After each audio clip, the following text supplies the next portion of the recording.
Welcome to Motorcycle News and another instalment of the Our Bike series, where we examine the bikes that we've paid our own cash money for rather than getting them from a manufacturer for testing. And today we welcome Emma Franklin, MCN's editor, and her beautiful 999S. So actually, yeah, obviously you can see I've got my 996 here. So this is the old Italian Motorcycle Sympathisers Club. We just need Rich and his 996 as well, and we've got the full set. So tell me about this bike first. When did you get this?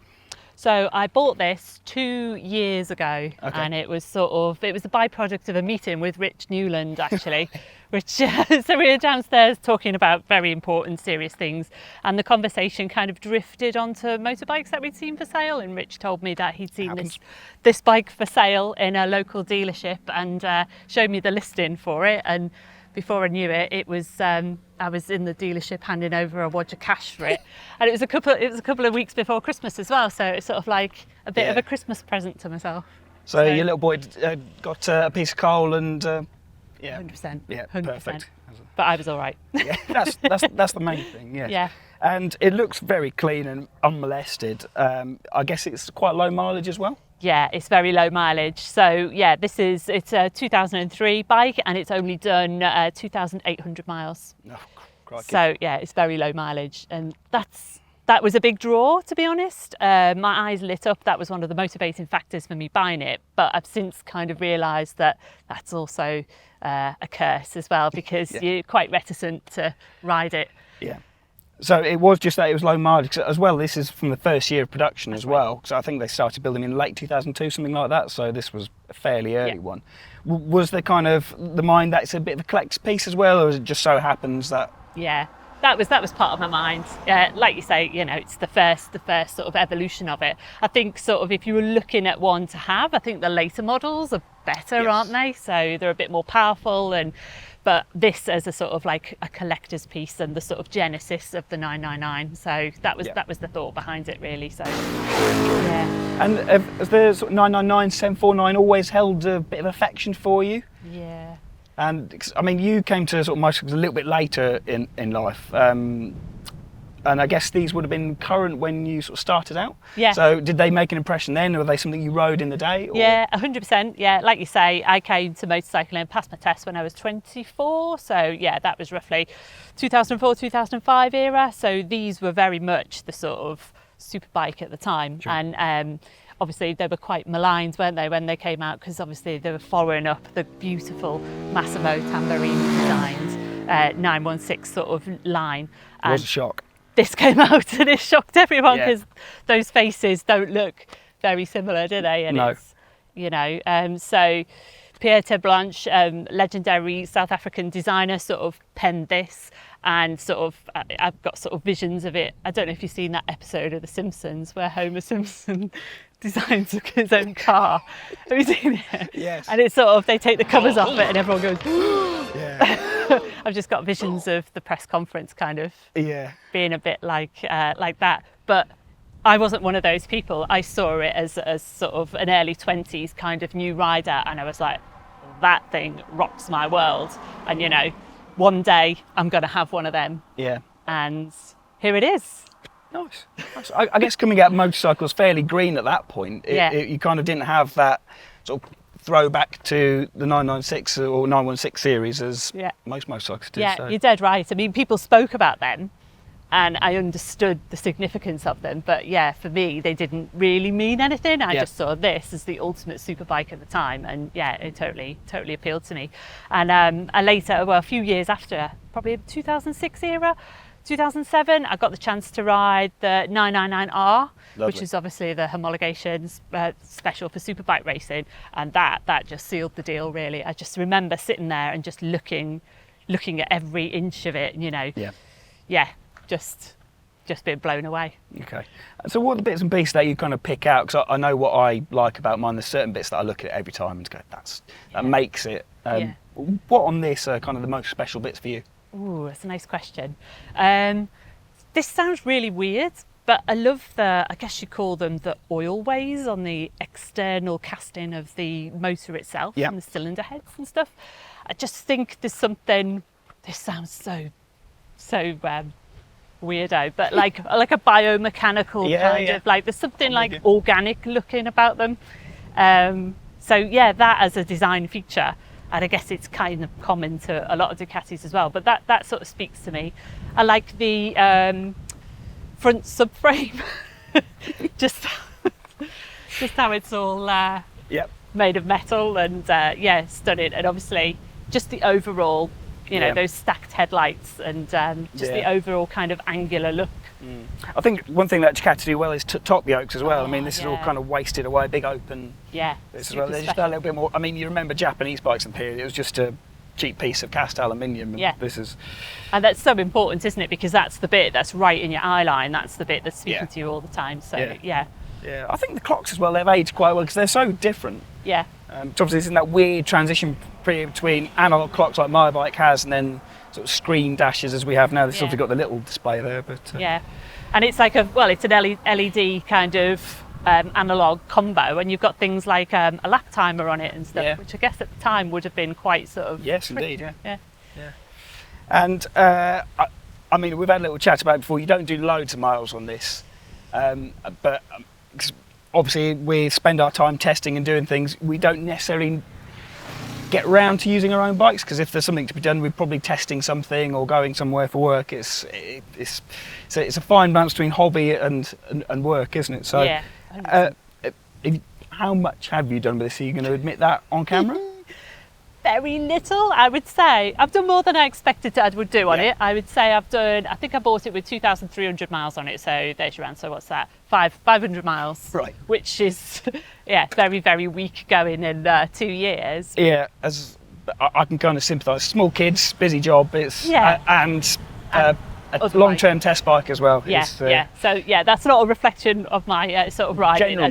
General motorcycling, but you know, you wake up in the morning and you think, today's the day I'm going to take the 999 out, and today was one of those days, obviously, because it's guaranteed sunshine, nice and dry. I don't think it's ever seen a drop of rain, but riding it is it's an event, and it's so different to everything else that we ride in the day to day, and everything about it, you're connected, you're part of the bike, everything's heavy and kind of direct, and just the reactions of people that you see whenever you're riding past. I think I said that pretty much word for word on the 916 Eras video that we did quite recently as well. So it's a common theme with this. I know exactly where you're coming from. Yeah, and the motor's strong as well. It's got a on the times that I do open it up and sort of try and give it a little bit of gas, it just sort of it's got that deceptive speed. It masks your speed, basically. You look down at the clock and it's saying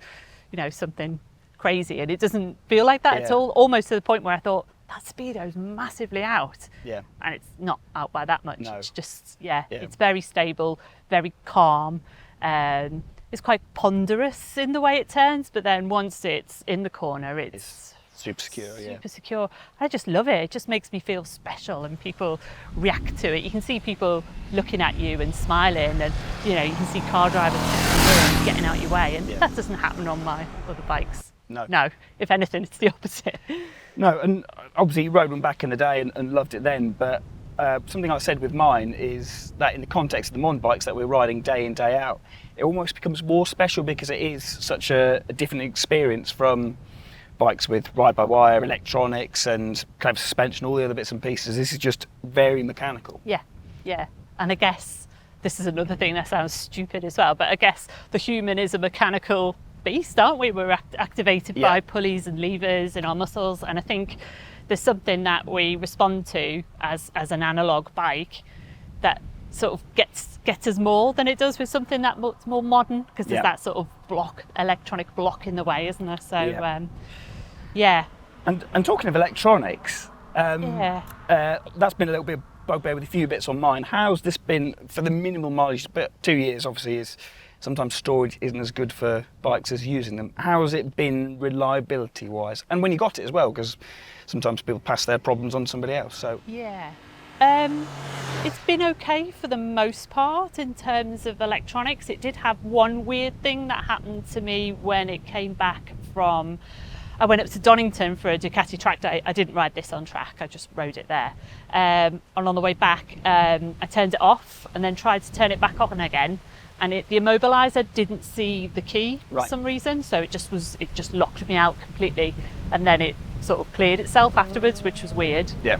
And then it's got a little bit of a fueling issue. So I don't know whether the fuel pump's on its way out or what, but yeah, it's sort of it's breaking down on me a little bit, which is disappointing. But I'm confident that it's not, a super terminal problem. Nice. Street trouble. Yeah. Straight down. Yeah. So yeah, I'm confident that we get it. Nice one. Has indicator on though. So. Oh, you lost style points for that one. Yeah. Solid wheelie, but indicator. No, that's no good. Yeah. In fact, I'm gonna get back home this afternoon and hustle up a new fuel pump and see if that sort of cures the issue, because it's a bloody shame because everything else is just absolutely perfect. I've recently put a new set of Dunlop Sport Smart 4, I think they are, because when I got it, it was running the original tyres. It was flipping horrible, and they've transformed it. Yeah, they were literally like plastic. So you're riding around like that. They've transformed it. So yeah, it's such a delight to ride. So I need to get this fueling issue sorted. Yeah. And this is the S as well. So it's got the Öhlins forks and shock front and rear, and obviously Öhlin's always been something of a byword for quality suspension, but 22 years old. Yeah. How's this set up as it is now, and have you played with that at all? I haven't played with it at all. To be honest, it feels a little bit on the firm side for the road, but I think for something that is, like you say, 22 years old, I think it's held up quite well, really. Yeah. I'm conscious that I know that bikes that have been sat around for a little while, blow seals quite easily, so I'm sort of keep an eye on the seals, but I've not touched the suspension at all, and it's just totally cool. I just love it. So we've talked about where it came from, what you've done with it now. What's the future for it? Is this sort of a passing fancy, or is it a long-term, I don't want to say the word investment, I never kind of like to use that with motorcycles, they're a thing to use and enjoy, or is it something that can stay in the family and and you're going to do anything else with it? Is there any kind of things that are niggling you to get done other than the fuel pump, which we've talked about? Yeah, there's a bit of a domestic, tete-a-tete going on about it at home, because my other half thinks I should sell it. Yep. Because he uses the garage. We've got quite a few other bikes in there, and he's always moving it out the way to kind of get other bikes in and out, and and he's conscious that it's just sat there and it might get damaged, which I can see. So I don't know. My head says, maybe I should sell it, but my heart is it's the bike I've always wanted. Yeah. So, I don't know.